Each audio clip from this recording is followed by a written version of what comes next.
강원도 현안과 이슈를 심도 있게 들여다보는 시간입니다. 선거제 개정과 선거법 위반 등으로 도 정치권 역시 술렁이고 있는데요. 이번 시간 도내 정치 전문가와 함께 최근 강원 정치권을 뒤흔들고 있는 논란과 논쟁의 이슈들 짚어보겠습니다. 나철성 강원평화경제연구소장 자리하셨습니다. 소장님 안녕하십니까? 예, 안녕하세요. 네, 일단은 공직선거법 위반 등의 혐의로 지금 도내 8명의 시장 군수가 재판을 진행하고 있잖아요. 지금 당초 예상했던 것보다 좀 높은 형량들이 선고돼서 지역사회도 술렁이고 있는 것 같은데 좀 현재까지 나온 결과들 정리 좀 해주신다면요. 예, 먼저 그 선고가 내려진 것도 있고요. 네. 또 구형이 내려진 것도 있는데요. 아마 이번 달 말이면 전체적인 윤곽이 좀 드러날까 싶은데요. 네, 말씀하셨던 것처럼 그 전체 공직선거법 위반 관련돼서는 8명의 단체장이 현재 수사나 구형을 선고받았고, 그다음에 삼척시장 같은 경우에는 선거법하고는 관계없지만 업무방해 혐의로 해가지고 현재 검찰에서 수사 중이거든요. 그렇게 전체적으로 보자면 9명의 단체장이 무려 이 선상에 있다라고 하는 것들을 볼 수가 있겠는데요. 대표적으로 본다고 한다면 이재수 춘천시장 같은 경우에는 공직선거법 위반하고 허위사실 유포를 해가지고 지난 달에 그 500만 원 선고를 받지 않았습니까? 그리고 한규호 행성군수 같은 경우에는 뇌물수수 혐의로 2심에서 징역 1년을 받았습니다. 그리고 또 검찰 구형을 살펴보자고 한다면 이경일 고성군수가 얼마 전에 바로 선고가 내려졌는데요. 징역 2년에 선고가 내려졌고요. 김진아 양양군수가 징역 1년 6월, 속초 김철수 시장이 방송에서의 허위사실 유포 혐의로 해가지고 벌금 700만 원, 그다음에 최문순 화천 군수가 기부행위 금지로 해가지고 1년 6월에 형을 좀 구형을 받았고요. 심규현 동해시장 같은 경우에는 이 SNS에 선거 기간 동안 홍보를 했다라고 해가지고 선거법 위반으로 해서 400만 원을 현재 받고 있는 상황들입니다. 그래서 보자고 한다면 강원 남부, 영월, 평창, 정선, 태백을 제외하고 나머지 거의 전 지역의 단체장들이 현재 선거법과 관련된 위반 혐의로 조사를 받거나 재판 중이다라고 이렇게 말씀드릴 수 있겠습니다. 네, 지금까지 분위기로 봐서는 대다수의 시장 군수가 좀 당선 무효형을 피할 수 없는 것 같은데요. 지금 그렇게 되면 또 내년 총선에서 재선거가 진행될 가능성이 좀 높아지게 됩니다. 그러면 이제 도내 정치권은 물론이고 지역사회도 좀 이 공판 결과에 촉각을 곤두세울 수밖에 없을 것 같은데요. 네, 그렇습니다. 특히 지역사회 같은 경우는 술렁일 수밖에 없죠. 왜 그러냐고 한다면은 현재 그 선거가 진행된 지 1년이 채 되지 못하지 않았습니까? 특히 강원도 같은 경우에는 지난 지방선거에서 초유의 결과를 냈지 않았습니까? 종전에 야당이었던, 현재는 여당이지만은 이 그 대규모 단체장들이 10곳에서 단승이 됐었고, 도의회 같은 경우는 3분의 2가 물갈이가 되는 이러한 상황들이 나오지 않았습니까? 그렇기 때문에 그만큼 도민들도 변화의 열망들이 되게 높았었는데, 다수의 단체장들이 선거법에 연루가 돼가지고 이 낙마를 하게 되는 상황들이 닥치게 되면서 매우 실망감이 좀 높아지는 이러한 상황들이 좀 벌어지고 있습니다. 그리고 또 행정적으로 본다고 하더라도 커다란 문제죠. 왜냐고 한다면 4년의 행정 중에서 1년차 같은 경우에는 전체 얼개를 계획을 하고 이와 관련된 핵심 사업들을 추진하는 매우 중요한 시기 아닙니까? 그런데 이러한 사업들이 좌초되고 이런 사업들이 진행하지 못한다라고 한다고 한다면 지자체 차원이나 국민들이나 시민들 입장에서는 사업의 연속성이 좌초되는 거 아닙니까? 그렇기 때문에 행정에 있어서의 공백뿐만 아니라 정말로 도민들과 시민들이 요구했던 공약이나 약속들이 이루어지지 못한다고 봤을 때 정말로 실망감이 좀 커지지 않을까라고 하는 부분들이고, 이러한 부분들은 앞으로 있을 내년 총선이랄지 아니면은 이 지방 보궐선거에서도 직접적으로 표심이 나타나지 않을까, 그런 측정을 좀 해봅니다. 네, 지금 총선이 1년도 채 남지 않았잖아요. 도내 절반에 가까운 지금 자치단체장들이 좀 위기를 겪고 있는데, 지금 도내 정치권에서도 총선과 더불어서 좀 보선을 준비하는 움직임을 보일 것 같은데 어떤가요? 좀 유심히 봐야 될 부분들이, 현재 그 지방 보궐선거가 지금 단체장 같은 경우에는 완전 확정된 건 아니니까, 그럼에도 불구하고 9개 단체장이 재판 중이지 않습니까? 그런데 여기서 유심히 봐야 될 부분은 뭐냐면, 국회의원 같은 경우에도 현재 재판 중인 곳이 지금 4곳이나 된다라고 하는 것들도 눈여겨봐야 될 것 같습니다. 지금 채용 비리 관련돼서 어저께 그 검찰 구형이 나왔죠. 권선동 강릉시 국회의원이 구형을 3년이나 맞았는데요. 그리고 또 염동열 국회의원도 강원랜드 채용 비리건을 해가지고 현재 재판 중이지 않습니까? 네. 이러한 상태에 있는 거고, 또 황영철 의원 같은 경우에는 현재 재심이 끝난 상황들이고, 여기에 원주 비례이긴 하지만 국회의원으로 있는 신기진 의원 같은 경우도 현재 검찰에서 조사 중이지 않습니까? 네. 이렇게 된다고 한다면은 4명의 국회의원들이 현재 재판의 선상에 올라갔다라고 하는 것들은 물론 이제 재판 결과를 봐야 되긴 했지만, 내년에 이 4명의 지역의 국회의원들에 대한 선거구에서 새로운 변화가 보인다라고 한다고 한다면, 현재 지방자치단체장 9곳과 국회의원 4곳에 있어서의 전체적인 커다란 변화가 이제 수반되는 이러한 게 좀 벌어질 것 같습니다. 그렇다고 네. 한다고 한다면 강원도 선거는 초미니 선거이긴 하지만 아주 단체장과 이 국회의원 선거에 같은 동시에 대한 심판과 평가를 기반하고 있는 선거가 되지 않을까라고 싶은데요. 아무튼 강원 남부를 제외하고는 전 지역이 이 국회의원 그 선거구 이번에 법정 연루된 선거구하고 지방 단체장 선거하고 연결되기 때문에 네. 이와 관련된 표심이 지난 6월 선거하고는 좀 다르게 나타나지 않을까라고 하는 부분들이 주목되는 부분들입니다.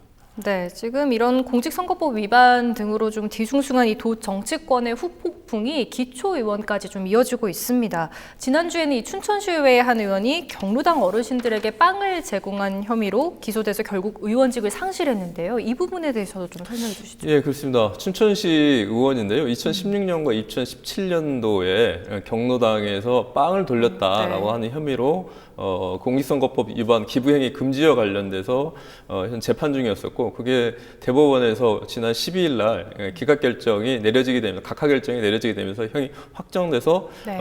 직을 상실하게 됐었는데요. 기부행위 관련돼서는 매우 엄격하게 다루고 있는 부분들이 많이 있습니다. 왜 그러냐고 한다면, 이 기부행위라고 하는 것들은 실제 금품이나 음식물이 오가는 것들이고, 이와 관련돼서는 매우 엄중하게 지금 취하고 있는데요. 해당 의원들과 지자체에서는 좀 빵 몇 개 조각가지고 준 네. 건데 너무 과하지 않느냐라고 하는 그런 평가가 나왔지만, 실제 최근에 선거법 사례를 본다고 한다면 기부행위 같은 경우에는 빵 한 조각도 밥 한 끼로 보기 때문에 이와 관련된 부분들은 이미 엄격하게 시행되고 있는 부분들인데, 이 부분들을 좀 놓쳤다라고 하는 부분들은 좀 이해하기 좀 어려운 부분들도 있습니다. 네, 그러니까 뭐 말씀해주신 것처럼 뭐 당사자나 또 지역사회에서도 이번은 좀 과하지 않았나 뭐 이런 얘기가 나오고 있긴 하지만 그렇습니다. 이거 잘 봐야 되는데, 아무튼 그 선거법상 공직선거법상 가장 그 강력한 조항이 네. 기부행위 금지에 대한 부분들입니다. 그것들은 앞서 말씀드렸지만 금품과 이 음식이 오가고 하는 부분들은 이건 구시대적인 그러한 그 선거의 양태지 않습니까? 그렇기 때문에 엄격하게 금하고 있기 때문에, 이와 관련돼서도 강원도 현재 8명의 단체장 같은 경우에 이 기부행위 금지에 관련된 부분들이 위반한 혐의들이 상당히 많이 있거든요. 그렇기 때문에 이후에 정치 지망생이랄지 아무튼 단체장 현직에 있는 분들도 반드시 금품과 이 음식물을 제공한 일체 행위에 관련돼서는 좀 더 경각이 이번에 더욱더 필요하다라고 하는 것들을 알려주는 부분들이고, 아무튼 이번 춘천시 의원에 대한 직상실은 7기 민선 들어와서 강원도 내에 처음 초유에 네. 있는 부분들이라서 매우 귀추가 좀 주목됐던 부분들입니다. 네, 일단은 뭐 이런 공직선거법 위반에 대한 이 재판부의 판결 결과가 뭐 다양한 해석과 추측이 가능하겠지만, 이 총선을 앞둔 상황에서 뭐 이런 분위기와 결과들 소장님께서는 어떻게 보고 계신가요?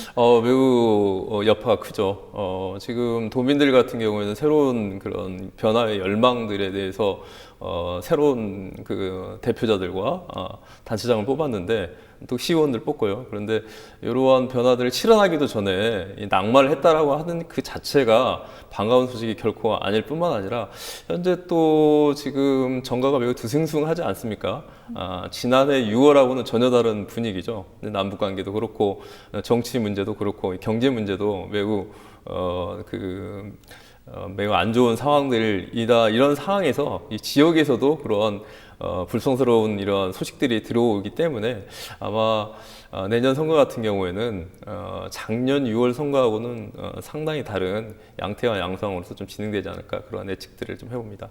네, 그리고 또 뭐 이런 시기에 또 양양군 의회 의원은 음주운전 뺑소니로 논란의 대상이 됐다고요? 그렇습니다. 이 정부 여당 민주당이 좀 반성을 좀 해야 될 것 같은데요. 지난 9일이죠. 이 양양 국도 7호선 부근 한 4시 40분 오후경이라고 네. 하는데요. 예, 음주를 해가지고 화물차를 치고 뺑소니하는 부분들이 사건이 발생돼가지고 현재 입건 수사 중이라고 얘기를 하고 있는데요. 본인 같은 경우에 이제 뺑소니는 아니고 치고 난 다음에 차를 대는 과정 속에서 이제 비켜 나갔다라고 얘기를 하고 있는데요. 네. 그 현장에 목격을 했던 당사자들이나 경찰에 조언을 한다고 한다면 예, 과실이 분명히 있었다라고 하는 것들은 확인되는 부분들이고 특히 음주 혐의는 뭐 빠져나갈 수 없을 것 같습니다. 지난 윤창호법 이후에 우리 사회에서 엄격하게 네. 음주 행위는 금지하고 있지 않습니까? 근데 이번에 그 해당 시의원이 측정 결과 0.17 그러니까 0.1이 넘으면 면허 취소 사유가 되지 않습니까? 네. 그런데 면허 취소 사유를 넘는 이런 측정량이 나왔기 때문에 더 이상 변명할 여지는 좀 없지 않은가라고 하고 보는데요. 아무튼 좀 정부 여당에서도 기강 회의가 상당한 부분들이 좀 진행되고 있어서 좀 다잡아야 될 필요가 있지 않을까라고 하는 그런 판단입니다. 네, 지금 뭐 선거법 위반 등으로 현직 지자체장 등의 뭐 직위도 위험한 가운데 이런 이까지 있으니까 지역민들이 더욱더 실망하고 좀 예민하게 받아들일 것 같은데요. 좀 벌써 뭐 사퇴 요구까지 나오고 있는데 이 문제 좀 어떻게 마무리될까요? 뭐 사퇴를 해야 되지 않겠습니까? 그거는 2017년이죠. 춘천시에서 당시에도 이제 민주당 의원, 춘천시 의원이었었는데요. 의원이 아무튼 음주를 하고 난 이후에 폭행을 하는 사건들이 좀 벌어졌습니다. 그러자마자 당에서는 매우 이와 관련돼서 엄벌백계를 했는데요. 사건이 발생한 지 5일 만에 윤리심판위원회를 꾸렸고 거기서 제명 처분하고 당적을 박탈하는 이런 조치를 취하면서 기강을 다시 잡으면서 새로운 모습을 일신하는 모습들을 보였었는데요. 네. 어저께 보였던 모습들은 약간 좀 실망스러운 모습도 있던 것 같습니다. 어제 도당에서 성명이 나왔었는데요. 성명을 살펴보면 본인이 즉각 사퇴해야 된다라고 그런 이야기를 했는데요. 이거는 본인이 당연히 사퇴를 해야 되겠지만 그 이전에 당에서도 이와 관련된 부분들은 명확하게 좀 조치를 하는 것들이 우선하지 않을까 그런 생각을 좀 해봅니다. 네, 그 다음 이슈로 좀 넘어가 보려고 하는데요. 최근 이 돈의 가장 큰 논란과 논쟁이 되고 있는 게 바로 산불입니다. 이처럼 좀 정치권이 혼란한 가운데 좀 정작 시급히 처리를 해야 할 이 동해안 산불 피해 지역에 대한 복구 그리고 또 피해 주민들에 대한 보상 때문에 이거는 지금 뒷전이다라는 말까지 나오고 있는 상황인데요. 좀 그도 그럴 게 선거구 개편 등 이런 패스트트랙 지정을 둘러싸고 여야가 극심한 갈등을 이어가는 동안 이 동해안 산불로 삶의 터전을 잃은 이재민들은 또 여전히 고통 속에서 조속한 지원을 촉구하고 있습니다. 좀 그동안 이렇다 할 성과가 있었는지 또 이 문제 뭐 어떻게 좀 바라보고 계신가요? 매우 실망스러운 모습들을 보이고 있죠. 지난 그 며칠 전에도 한전 앞에서 대책위에서 집회를 열긴 했었지만은 산불이 일고 난 다음에 우리 방송에서도 적극적으로 이와 관련된 것들을 보도하지 않았습니까? 네. 그리고 중앙정부에서도 대통령이 내려왔었고 국무총리가 내려왔었고 해당 장관이 내려왔었고 도지사는 거의 상주하다시피 했었던 그런 경험이 있었는데요. 그때마다 우리 그 이재민들에게 약속했던 부분들이 이전하고 다른 파격적인 부분들로 인해 가지고 아픔과 고통을 함께 하겠다라고 하는 약속과 확언을 많이 하지 않았습니까? 한전 사장도 마찬가지였던 것들이었고요. 그런데 이것들이 이제 시간이 일정 정도 지나고 난 이후에 보이는 모습들은 매우 실망스러웠던 모습이었던 것 같습니다. 5월 1일 날 정부에서 대책을 발표했던 거 본다고 한다면 전체 피해 지원액 중에서 80%가 공공시설과 그다음에 살림을 복구하는 데 쓰였던 것들이고 네. 우리 도민들, 우리 이재민들이 가장 요구했던 것들은 1토와 3토를 잃어버렸던 거 아닙니까? 그렇기 때문에 특히 주택 파손과 관련돼서는 재산에서 가장 커다란 부분을 차지하기 때문에 적어도 70% 정도는 국가나 지자체에서 부담을 해달라라고 하는 부분들을 요구를 했었고 또 지자체와 정부에서는 이와 관련돼서 긍정적인 신호를 주겠다라고 하는 것들을 몇 차례 약속을 하지 않았습니까? 그런 만큼 기대도 컸었는데요. 지난 5월 1일 날 발표한 거 본다고 한다면 단 한 줄도 변하는 게 없는 그러니까 현재 뭐냐면 완파됐을 경우에 1,300만 원까지 지원하고 있는데 네. 이번에 뭐냐 한다면 1,300만 원에 그치고 그쳐버렸지 않았습니까? 나머지에 대한 지원 부분들은 오히려 우리 국민 성금이랄지 민간에서 지원한 부분들이 더 많은 반절 이상을 차지하는 이러한 부분들이고 또 이후에 있어서도 현재 뭐냐면 계획을 제출해 놓고 있지 않는 것들이죠. 더욱 우려되는 것들은 지금 이제 농번기가 돌아오고 있지 않습니까? 그럼에도 불구하고 당시에 완파 완파됐던 농번기에 관련된 농기구랄지 비닐하우스였지 이런 부분들 같은 경우는 거의 보상에서 제외됐던 부분들이고 네. 특히 농민뿐만 아니라 이번 같은 경우에는 근처에 펜션도 많이 지었고 또 상공인들이랄지 자영업자들도 많지 않았습니까? 네. 이런 부분들 같은 거의 목재로 되어 있기 때문에 거의 정말로 홀라당 타다고 말씀드릴 수 있을 정도로 완파가 됐던 부분들이거든요. 근데 이러한 부분들 같은 경우는 특별하게 보상이랄지 조치를 취하지 않고 있는 상황들입니다. 그러다 보니까 뭐냐 한다면 정말로 화마로 있어서 씨름했던 그런 이재민들에게 두 번의 실망감을 안겨주고 있는 상황들인데요. 이 부분과 관련돼서는 정말로 정치권이 말만 하지 말고 그들의 아픔들을 정말 물질적으로나 아니면 실제적으로 해결할 수 있도록 즉각적인 조치를 좀 더 써야 되는 것들이 아닌가라고 하는 그런 강력한 얘기들을 좀 전하고 싶습니다. 네, 지금 뭐 도내 정치권 논란에 대해서 이야기하고 있는데 추가로 좀 최근 시끄러운 춘천 세계 불꽃 축제에 예. 대해서 좀 이야기를 덧붙여 보려고 합니다. 뭐 축제 예산을 두고 말이 많았는데요. 결국 뭐 축제 폐지까지 거론되고 있는데 문제가 무엇일까요? 예, 아무튼 세계 불꽃 대회 정가의 가장 최근 이슈인 것 같습니다. 네. 강원도가 춘천시에서 실시하기로 한 대회였었는데요. 18억 예산을 들여서 20만 명의 경제 효과를 내면서 1박 2일 동안 10월 달에 대회를 치르겠다라고 얘기를 했는데요. 이와 관련돼서 주민들과 시민사회에서는 많은 문제 제기를 했던 부분들이거든요.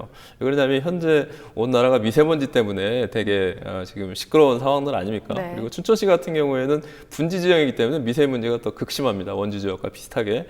그렇기 때문에 이 지난 2월 달에 평창 동계올림픽 1주년 행사 때 그때도 폭죽을 터뜨렸었는데요. 시민단체에서 그때 측정을 해봤더니 네. 평일보다도 7배나 높게 그 농도 수치가 나왔거든요. 그렇기 때문에 이번 같은 경우에는 그때보다도 몇 배에 달하는 이 폭죽을 터뜨리게 되고 그와 관련된 부분들에 대한 제대로 된 대책이 있는가라고 한다면 아무런 대책이 없는 상황에서 이 사업을 추진하기 때문에 반대 여론이 좀 높았던 부분들이죠. 두 번째는 경제적 효과의 부분들인데요. 사업의 낭비성에 관련된 부분들이었죠. 네. 올해는 20억인데 내년 같은 경우에는 40만 명을 유치하겠다고 하니까 2배, 3배에 대한 예산을 한 하루 1박 2일 동안 그것도 밤 시간에만 쏟아붓는 것들인데요. 그만큼은 경제 효과가 있다고 한다면 괜찮지만은 현재 20만 명이 1박 2일 동안 춘천을 찾을 거라고 얘기를 하고 있는데요. 단체에서 이야기하고 있는 것들을 보자고 한다면 춘천에서 가장 큰 대회가 세계 국제 마임 축제입니다. 근데 네. 마임 축제를 8박 9일 동안 하는데 이 기간 동안 오는 전체 총 인원이 13만 명이 안 되거든요. 근데 1박 2일 몇 시간 동안 20만 명이 온다라고 하는 것들은 도대체 잘못된 수치이고 믿을 수가 없다. 이와 관련된 부분들이 타당한 근거를 내놔라라고 했는데 현재 춘천시와 강원도에서는 아무렇지 내놓지 못하고 있는 상황들이었고 그러다 보니까 강원도 의회가 나섰던 것들이죠. 이 사업에 대해서는 타당성과 실효성, 시민의 건강감을 유혹하기 때문에 사업이 부결시켰던 부분, 예산을 전액 삭감시켰던 부분들인데요. 네. 이와 관련돼서 최무순 도지사가 여기서 중지를 하지 않고 춘천시 측에 도의회 예산을 통하지 않고서도 특별 보조금 형태로 가지고 이 사업을 지원할 수 있도록 하겠다라고 하는 제안을 했는데 이 제안을 춘천시 의회에서 받아가지고 사업을 통과시켰습니다. 네. 강원도 의회는 부결시킨 사업을 춘천시에서는 통과시키는 초유의 상황이 발생했는데요.